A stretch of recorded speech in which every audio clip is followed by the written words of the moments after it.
सूत जी बोले, हे महाभाग, मुनियों ने वायुदेव को प्रणाम कर पूछा, हे प्रभु, आपने इस गोचर ज्ञान को कैसे प्राप्त किया है जिससे आप शिव जी के भक्त हो?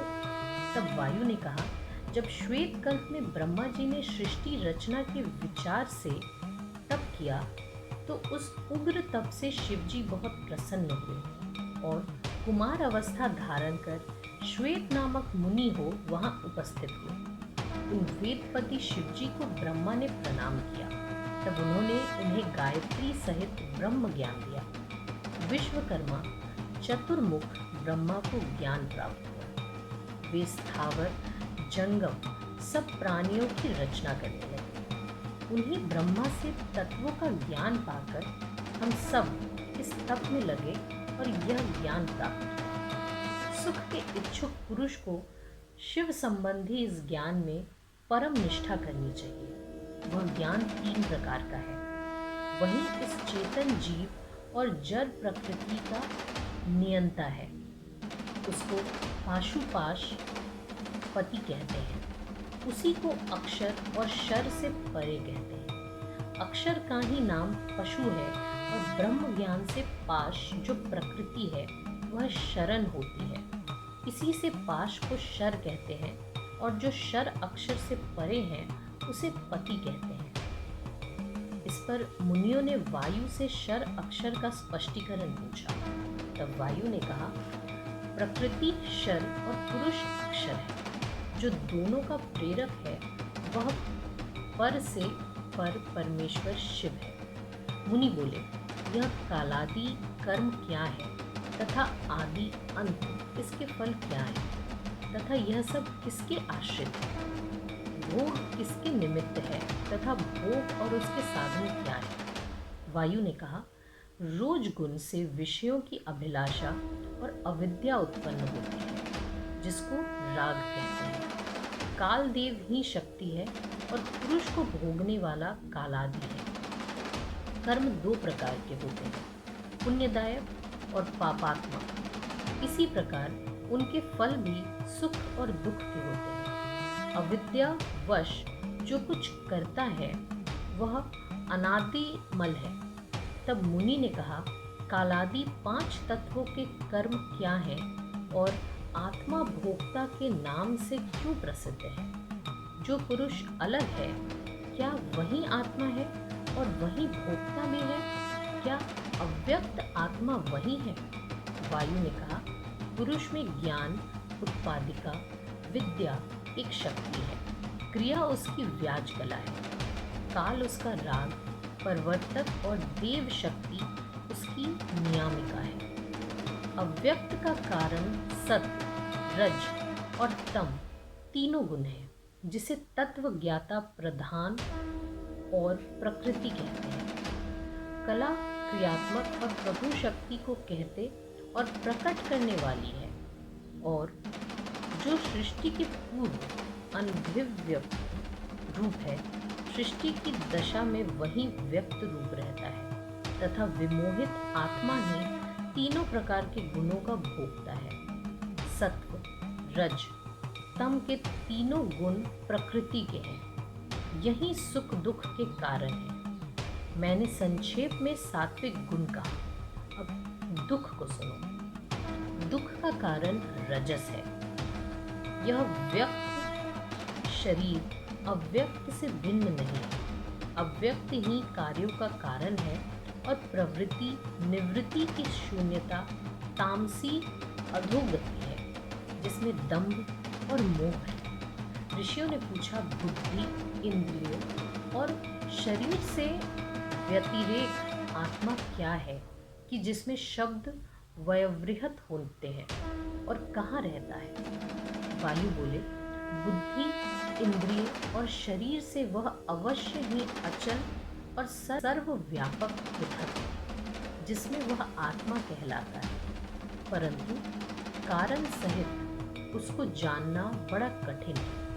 केवल जन्म परमात्मा से उसकी जानकारी होती है, किंतु वह बुद्धि, इंद्रिय और शरीर आत्मा नहीं है, जब आत्मा शरीर को छोड़ता है तब वह अन्य शरीर में चला जाता है, अतः वह भिन्न है। उसे केवल योग द्वारा मन को शुद्ध कर महात्मा ही जानते हैं।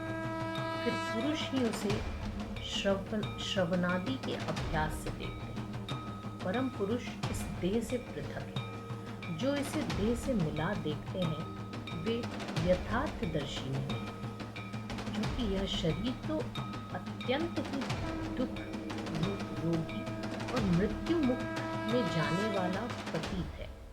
समय होने पर वह दूसरा शरीर ग्रहण करता है, निरंतर एक शरीर में नहीं रहता। शरीर को जीव देखता है, आत्मा को नहीं। जीव और शरीर की दृष्टा तो और ही कोई है जिसे यह नहीं देख सकता। यह सारे दृष्टांत उन पशुओं के लिए है जो पाश में बंधा हुआ सुख दुख पाता है। प्राणी अज्ञानी और सुख दुखमय है। इसी से ईश्वर से प्रेरित हो स्वर्ग और नर्क में जाता है।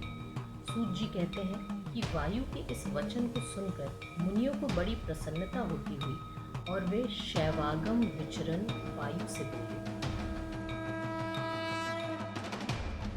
मुनि बोले, यह तो आपने पशु और पाश का उदाहरण दिया है। वायु ने उत्तर दिया, हाँ, एक अत्यंत ही रमणीय गुणों का आश्रय विश्वपति, जगतपति, निर्माता और पशुपाश विमोचक भी है, जिसके बिना भला इस जगत की ऐसी सृष्टि कैसे हो सकती है। परंतु कुछ करते हुए किसी ने आज तक देखा नहीं।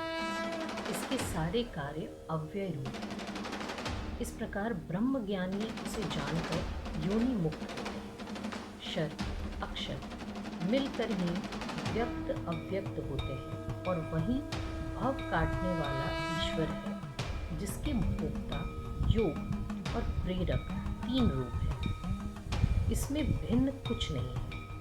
वह एक ही ईश्वर अपनी शक्तियों से सबको वश में किए हुए स्थित है। वह एक ही रुद्र है, दूसरा नहीं। यही सृष्टि के उत्पन्न करता, रक्षक और संहर्ता है। यह सारा संसार उसी का तेज है। जो इस परमात्मा शिव का ध्यान करता है वह जन्म मरण से छूट जाता है। वही एक फिर अपनी शक्ति से तीन लोकों का संहार करता है। वही शिव प्रकृति है जो विश्व को उत्पन्न करने वाली और अनादि कहलाती है, जो रजगुण से लाल, सत्व से श्वेत और तमोगुण से काले रंग की है। इस प्रकार माया, प्रकृति और मायावी महेश्वर है, जो साक्षात भी कहलाते हैं। उन शिव को ऐसा जानकर मनुष्य को शांति प्राप्त होनी चाहिए। वही परमेश्वर सबका काल रूप, जगत रक्षक और जगत का स्वामी है। उन्हें जानकर मनुष्य काल पाश से मुक्त होता है। संन्यासाश्रम का यही पवित्र और पापनाशक ज्ञान है, जो वेदांत में परम गुप्त है और जो पूर्व कल्प में कहा गया है। वह मैंने बड़े भाग्य से ब्रह्मा जी के मुखारविंद से सुना था। इस श्रेष्ठ ज्ञान को किसी अज्ञानी पुरुष को ना दें। जिसका संक्षेपतः यह आशय भी सुनो कि शिवजी प्रकृति से परे वे पुरुष हैं जो सृष्टि करते हैं और समय पर संहार करते हैं। मुनि बोले, तो क्या काल ही से सब उत्पन्न होते हैं और काल का नाश कभी नहीं होता? हे भगवान, कहिए वह काल कौन सी वस्तु है, वह किसके वश में है और कौन किसके वश में नहीं है? वायु ने कहा, कला, काष्ठा, निवेश और कलाओं की वृद्धि ही काल का शरीर है और कलात्मक ही महेश्वर का तेज है, जिसे चराचर, स्थावर, जंगम कोई लांघ नहीं सकता, क्योंकि विश्व नियामक ईश्वर का वही बल है, जिसकी अंशमयी शक्ति कलात्मक महात्मा से निकलकर उसी प्रकार उसमें प्रविष्ट हो गई है, जैसे लोहे में अग्नि प्रविष्ट हो जाती है। इस कारण काल के वश में संसार है और संसार शंकर को छोड़ किसी के वश में नहीं है, क्योंकि शिवजी काल के वश में नहीं है। उस काल में शिवजी का तेज समाया हुआ है। काल मर्यादा को कोई मिटा नहीं सकता। युवा को वृद्ध करना, बलि को निर्बल करना, लक्ष्मीवान को लक्ष्मी विहीन करना, यह सब काल की विचित्र गति है। प्राणी का जन्म मरण काल पर ही निर्भर है। बिना काल के सुख दुख नहीं। सफलता, उत्पत्ति और कृषि कर्म सब काल से ही होते, नष्ट होते और काल से ही लोगों के जीव संजीवित होते हैं। जो इस प्रकार जानता है वह परमात्मा को प्राप्त करता है। इनमें ना काल है, ना बंधन, ना मुक्ति और ना ही प्रकृति है, ना पुरुष, वह विश्व रूप भी नहीं है। अतएव ऐसे विचित्र रूप शिवजी परमात्मा शिव के लिए नमस्कार है। मुनि बोले, तब इस काल की आयु का प्रमाण क्या कहा जाए? इस काल रूप की परम अवधि की संख्या कितनी है? वायु ने कहा, इसका पहला मान निमिष मात्र है। इसकी सीमा शांत से परे है। पलक लगना निमेष है।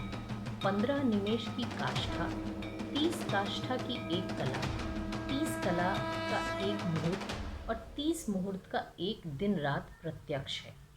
इसी 30 दिन रात का 2 पक्ष और 2 पक्ष का एक मास होता है।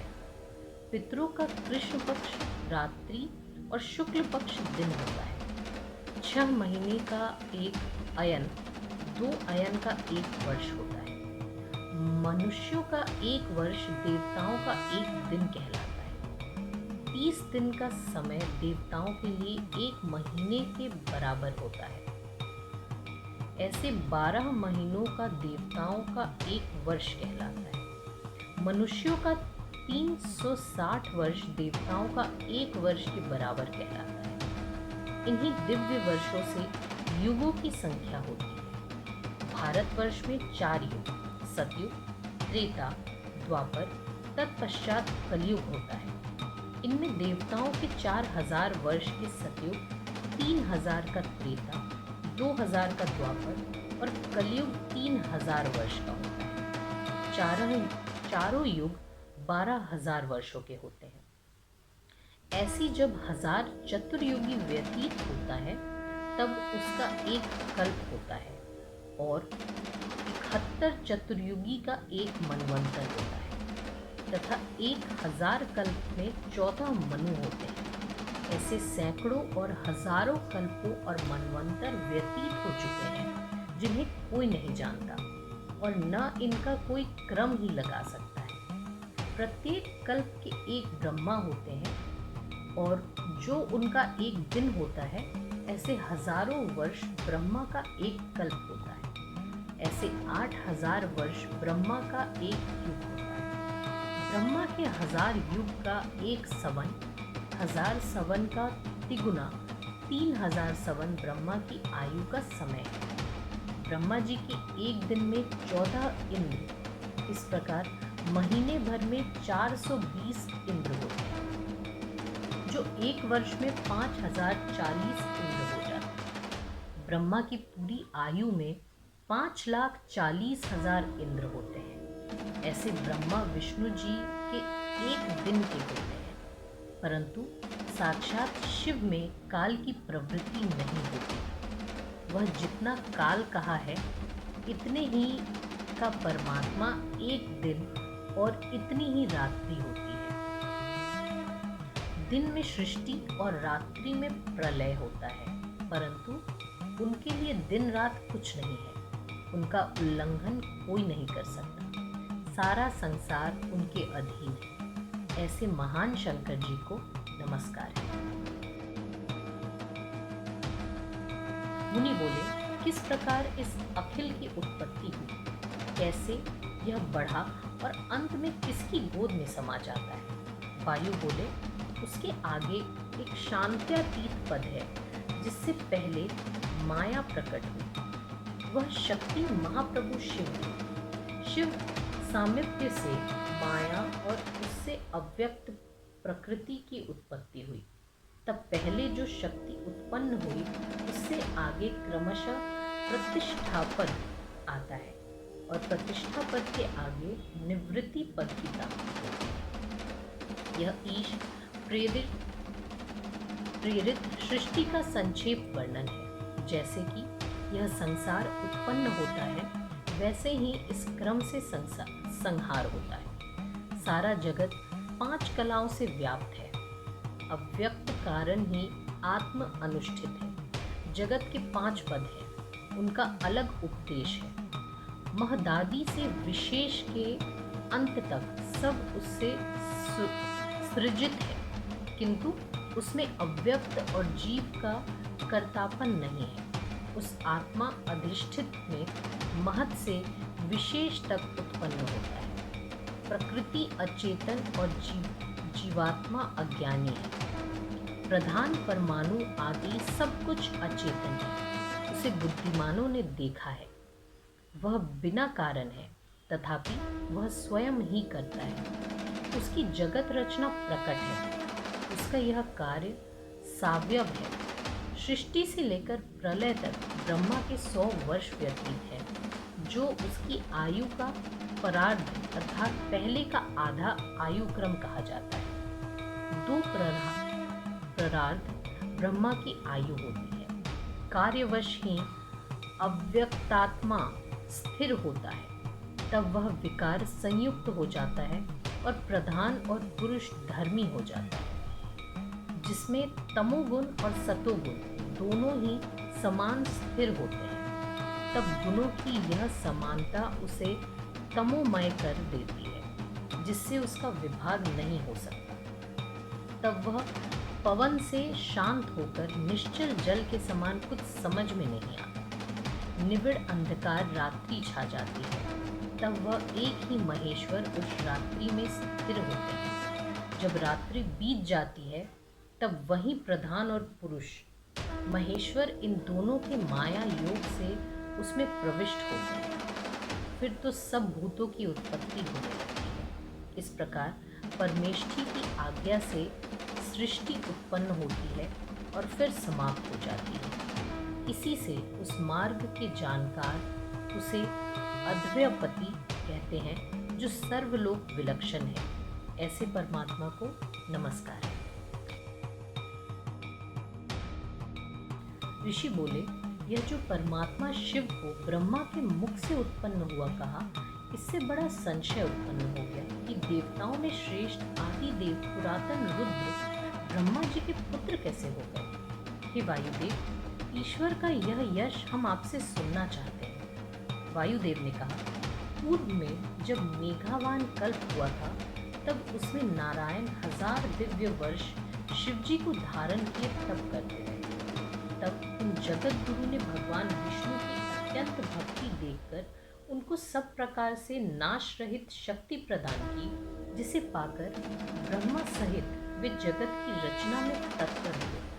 तब विष्णु के इस ऐश्वर्य को देखकर ब्रह्मा जी ने विष्णु से यह वचन कहा कि हे विष्णु, जाओ, हमने तुम्हारी सृष्टि का कारण जान लिया। तुमसे अच्छे तो भगवान रुद्र हैं।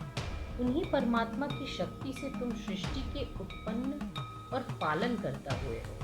अब मैं उन्हीं त्रिदेव नामक रुद्र की उपासना कर स्वयं सारे जगत की रचना करूँगा। इस प्रकार विष्णु को उपालंब दे ब्रह्मा जी स्वयं शिव जी के पास जाकर बोले, हे भगवान, हे देवादिदेव महेश्वर, आप ही के बाएं अंग से विष्णु और दाहिने अंग से मैं उत्पन्न हुआ और मेरे साथ भगवान विष्णु के सारे जगत को उत्पन्न किया है, जिसमें आपकी शक्ति से उन्होंने मेरा तिरस्कार किया।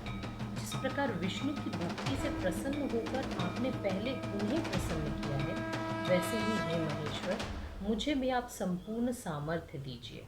जब इस प्रकार ब्रह्मा जी ने शिव जी की स्तुति की, तब कृपा निधान सर्वात्मा शिव जी ने हंसकर उन्हें सब शक्तियां प्रदान की और क्षण मात्र में ही ब्रह्मा जी सर्वात्मा बन विष्णु के पास पहुंचे। देखा तो विष्णु जी सुंदर क्षीर सागर में अनंत शेष सैया पर विराजमान थे। देखकर बड़ी प्रसन्नता से कहा, हे विष्णु, जैसे पहले तुमने मुझे ग्रस लिया था, वैसे ही अब मैं तुम्हें ग्रसूंगा। उसी समय अवतार पाकर विष्णु को ब्रह्मा ने ग्रस लिया। तत्काल ही ब्रह्मा की भौं में भगवान चंद्रमौली अपने ही रूप में प्रत्यक्ष प्रकट हो गए, क्योंकि पूर्व में वे वर दे चुके। तब इस कौतुक से प्रसन्न हो ब्रह्मा और नारायण शिव की स्तुति करने लगे। इस प्रकार उन पर कृपा कर सादर शिव जी अंतर ध्यान हो गए। वायु बोली, अब मैं रुद्र के उस आविर्भाव का कारण कहता हूँ। ब्रह्मा जी ने कल्प कल्प में प्रजा की रचना करके जब देख लिया कि प्राणियों में वृद्धि नहीं हुई, तो शिव जी से ब्रह्मा जी ने सृष्टि रचने की प्रार्थना की। तब उन प्रभु ने अपनी आत्मा के ही समान उन सबकी रचना कर दी। तब उन रुद्रों को देखकर ब्रह्मा जी ने उनसे कहा, हे देव देवेश, नमस्कार है, ऐसी प्रजा की रचना ना कीजिए, मरण धर्म वाली दूसरी प्रजा का निर्माण कीजिए। तब परमेश्वर ने ब्रह्मा से कहा, मेरी प्रजा ऐसी नहीं होगी, तुम ही प्रजाओं की रचना करो। ब्रह्मा से ऐसा कहकर भूतेश्वर शिव जी रुद्रों के साथ प्रजा रचना से निवृत्त हो प्रलय तक के लिए ऊर्ध्वरेता हो। इसी के साथ शिव महापुराण का वायव्य संहिता का पूर्वार्ध समाप्त होता है। ओम नमः शिवाय।